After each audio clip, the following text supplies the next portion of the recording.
असंग जन्म तन मरत्या होगे जीवित क्यों न मरे रे, द्वादश मध्य में अलमठ बोरे बहुर न दे धरे रे।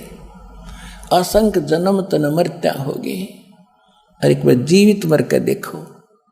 जीवित मरना है, एक तो ये है कि हम अपनी भक्ति मर्यादा के अनुसार चलें, संसार के चोचलों को ना देखें। कोई कोठी 2 बना रहा है, 4 प्लाट खरीदने जा रहा है, खरीदने दे ढोंड दे डले तो गोबर का भूंड है। अपनी सीमा में रहें, सीमित खर्च करो, लोक लाज की तरफ देखकर अपने कर्म बिगाड़ो मत, चाहे आपको कितना कष्ट सहना पड़े। यो भी जीवित मरना है, यानी मरने के बाद उस शव को कितना पीटो छेतो उसके क्या असर है। तो यहाँ संसारिक जो व्यंग हैं, संसारिक ताने हैं या कोई और यातनाएं हैं संसार की जो समाज के कारण दी जाती है, उनको सहन करो, बोलो मत, भगवान पर विश्वास रखो। जीवित मरना एक ये है। दूसरा जीवित मरना ये है कि जैसे आप यहाँ के लिए चलते हो, सतलोक के लिए, आश्रम के लिए, सत्संग के लिए, तो मन में पता नहीं क्या क्या प्रेरणा आती है, ये नुकसान हो जाएगा, वो हो जाएगा, फिर देखूंगा, फिर मैं मतलब इससे भी ज़्यादा हो जाए अगली बार। तो उस समय ये सोच ले,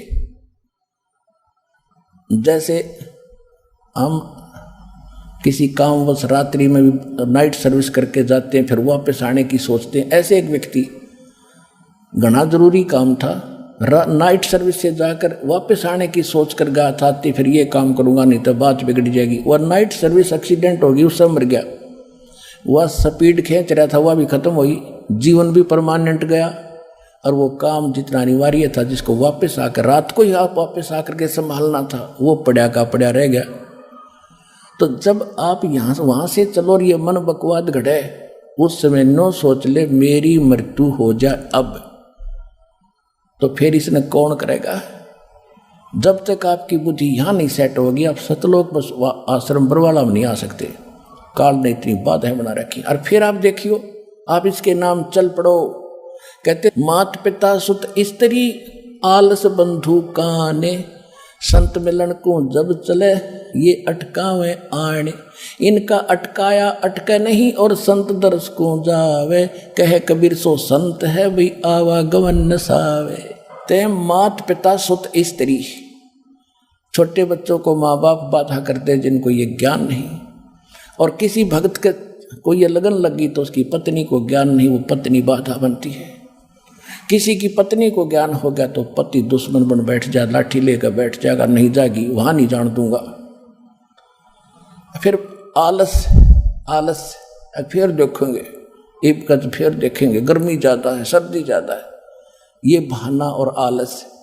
और बंधु कान लोक लाज, ये लोग क्या कहेंगे, तीसरे दिन सत्संग में जाता है, क्या कहेंगे पता ये क्या कर रहा है, ये तो ये क्रिया भी नहीं करता, ये भी नहीं करता, बता क्या कहेंगे। कहते नहीं, लोक लाज के कारण यो जीव गया बिगो, और जब यो कुल के कर लेगा तो 4 पाया का हो।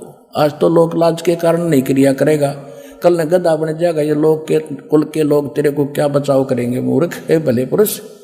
तो कहते हैं संत मिलन को मात पिता सुत स्त्री आलस बंधु कान, और संत दर्श को जब चला ये अटका में आन।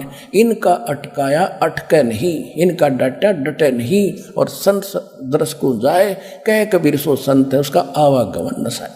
अब जैसे आप चलते हो तो ये सोच लो कि आप मर गए, मृत्यु होगी, आप यहाँ आगे 4 दिन 5 दिन, और जब यहाँ अपना काम भगवान कोड़ा करके जब जाओगे, अगर कोई छोटा मोटा हानि हुई है तो फिर पूरी कर लेंगे, क्योंकि जीवन है। यदि परमानेंट टिकट कट गई, परमानेंट मर गया, जब कौन संभालेगा, उन ठेकेदार बना बैठा। इसको कहते जीवित मरना। असंग जन्म तन मरत्या होगे, जीवित क्यों न मरे रे, द्वादश मध्य महल मठ भोरे बहुर न दे धरे रे।